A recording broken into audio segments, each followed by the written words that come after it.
Basketball fans, welcome back. So the Dallas Mavericks got a ridiculously low return for Doncic, Brunson, and Porzingis, and some can even quote it as a generational fumble. So the Dallas Mavericks didn't get much return for parting ways with Luka Doncic, Jalen Brunson, and Kristaps Porzingis. It's actually amazing to see that these three guys at some point played for the Dallas Mavericks, and right now, as we speak, Jalen Brunson is the face of the New York Knicks, the Big Apple.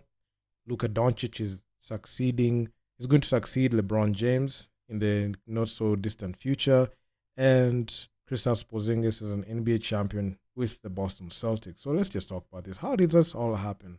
And in this video, we're going to talk about the generational fumble that we have seen committed by the Dallas Mavericks. So the Dallas Mavericks have stunningly traded away Luka Doncic, and he is the third notable player to depart in recent years after Kristaps Porzingis and Jalen Brunson. So you'd think the Mavericks will have gotten a sizable haul return for these three, but they haven't. And we have seen that this generational fumble and the players have gotten in return.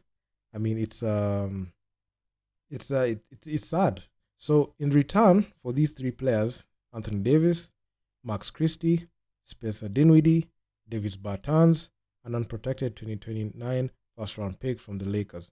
So the Mavericks' decision to let go of these three stars has been described as a generational fumble, and the haul they got makes it even worse. So let's take a look at each case. So the Dallas Mavericks traded Kristaps Porzingis and a protected second round pick to the Washington Wizards in February of 2022. So for Spencer Dinwiddie and Davis Bertans. So even considering the fact that the Latvian in Kristaps Porzingis hadn't quite been at his best in the Dallas Mavericks, it can't be an understatement saying that was a very terrible return for this guy. And considering the fact that Kristaps Porzingis won the championship with the Boston Celtics, and at some point he was one of the focal points that led to that, man, generational fumble indeed. So Davis Bertans barely featured for the Dallas Mavericks and was also also on a bad 5-year, $80 million contract. So, man, that was sad. It might have been the worst contract in the NBA, all things considered. That 5-year, $80 million contract by Davis Bertans. That's the worst. Dinwiddie, meanwhile, was averaging 12.6 points. That's like 13 points on 38% shooting from the field for the Wizards in the 2021-2022 season. His stock was at an all-time low at the time, and you'd have expected Dallas Mavericks to get someone who had a bit more value on the market. The only saving grace was that Spencer Dinwiddie did play well for the Mavericks and helped them get to the Western Conference Finals in 2022. So speaking of that magical playoff run in 2022, you cannot ignore the impact of one Jalen Brunson. So Jalen Brunson played a big part in the Mavericks getting that far. So he averaged 22 points, 5 boards, and 4 assists, and almost 1 steal and 0.1 blocks per game in that postseason. And it was a coming out party at that big stage. And he was one of those guys that really, really helped Luka Doncic, especially carrying the load at the offense, and subsequently leading to the Dallas Mavericks making that appearance in the Western Conference Finals for the first time in years. So it looked like the Mavericks might have found another backcourt star, but there was one problem. So Jalen Brunson was a free agent at the offseason, and he decided to sign a 4-year, $104 million contract with the New York Knicks. So while you tend to have some sympathy for teams in this situation, it is very hard to have a sympathy for the Mavericks because the Mavericks tried to issue a lowball offer. So Brunson revealed that the Dallas Mavericks twice turned down the chance to sign him to a 4-year, $55 million deal. So you could see the offer that was given by the New York Knicks was significant. It was double what the Dallas Mavericks wanted to offer him. And they rejected it for $55 million. That time Mark Cuban was there. It was very cheap for them to do that. And somewhat subsequently led them to trading for Kyrie. So, but anyway, it is what it is. So the first time was before the 2022 season, and the second was the first half of the campaign. So the so the offer was given to him. The offer was there twice on the table, but the Mavs just said they don't want to pay that amount, and they thought that they are going to overpay Jalen Brunson. And looking at how Jalen Brunson has been playing for the New York Knicks, I mean, I must say that was a generational fumble. So those are two guys. So Kristaps and Jalen Brunson. So the Mavericks put that deal on the table after the trade deadline, but they then Brunson felt he deserved more, and of course he deserved more. I mean, he's the focal point of the Knicks offense right now at the Big Apple. He then chose to go to the Knicks as a free agent, and losing the guard for nothing was a devastating blow for the franchise. And I can actually feel I can even sympathize for Luka Doncic because I felt like, man, we are building something, but you guys are just stingy and you don't want to pay. So you would have thought that the Mavericks couldn't possibly mess things up any worse, but they but with how they handled Jalen Brunson. But they traded Luka Doncic to the Los Angeles Lakers. So the Mavericks got Anthony Davis, Max Christie, and the Lakers unprotected 2029 first round pick by giving up Doncic, Maxi Kleber, Markieff Morris, and their 2025 second round pick in that deal. And also that deal included the Utah Jazz just to make that trade balance.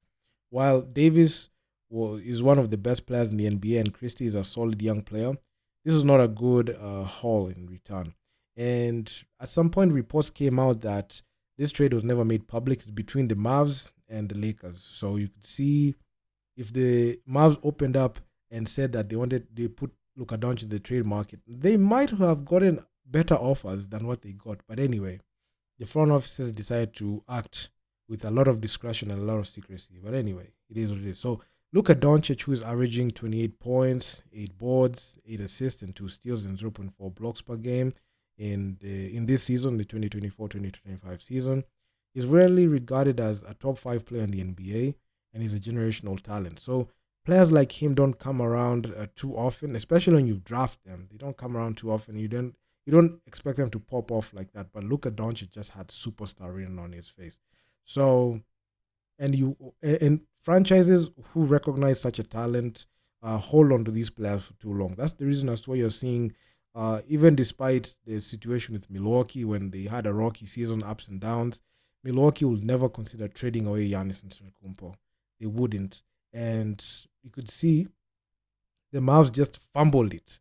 So what makes this situation even worse is that Luka Doncic did not want to leave the Dallas Mavericks. This guy was loyal. He never even requested a trade or anything. He never said that he was displeased with how things were. He never said that, even despite the disrespect. I saw a video that was trending where when the Dallas Mavericks were able to make it to the NBA Finals last year, and Luka Doncic was busy enjoying his beer, the vice president of the Dallas Mavericks took his beer away from him. So I mean that's so much disrespect, and the guy still wants to play for you. So it is what it is. So they decided to ship him out, and it's hard to see how things won't go down, the right way, and it's going to go down as one of the biggest mistakes in NBA history.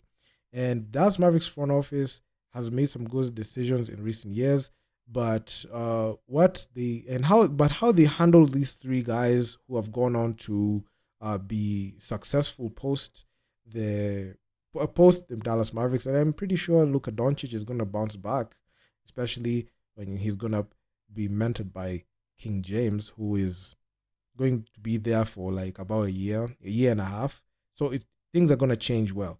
They're going to change for the better for Luka, but the Dallas Mavericks, man, they just fumbled it, and time will tell. I mean, for Jalen Brunson, he's the face of the New York Knicks. The New York Knicks fan base love him there, and Kristaps Porzingis is currently an NBA champion in the Boston Celtics. I mean, look at how they fumbled it, and they've just given the Lakers one of the most talented 25-year-old, and the Dallas Mavericks decided to commit on defense and traded for a 32-year-old in Anthony Davis, who's injury prone, and they decided to not even include other teams to even bid for Lucas. So it is what it is. So Nico Harrison is going to be is going to go down as one of the worst GMs, and also saw that he was part in the reason as to why Stephen Curry is not a Nike athlete, because he botched his name. He instead of Stefan is Stefan. So the man has been the man has just been a guy who's just been fumbling things, and man, it's we're just gonna see it, and you can see even in that post game, not even post game, but that press conference where Jason Kidd was there. Jason Kidd was just angry, was just irate. Why did you trade away like the cornerstone of the offense, just just to make an excuse and say, oh, poor conditioning, all that. But the thing is, it was not even about the poor conditioning. The thing that I feel like the Dallas Mavericks didn't want to do, they didn't want to pay Luka that max money. They didn't want to give him like that 3 year, that 5 year, $345 million contract. They were just too stingy to pay, and you would have thought that their fumbles with Kristaps Porzingis, Jalen Brunson have taught them. But hey, I mean, organizations are just some front office organizations are just poorly run, and the Dallas Mavericks is going to go down as one of those ones, and they have fumbled it, and it's sad. So tell me what you think in the comment section down below. I'll be making multiple videos talking about this. Talk to you guys in the next one. Peace out.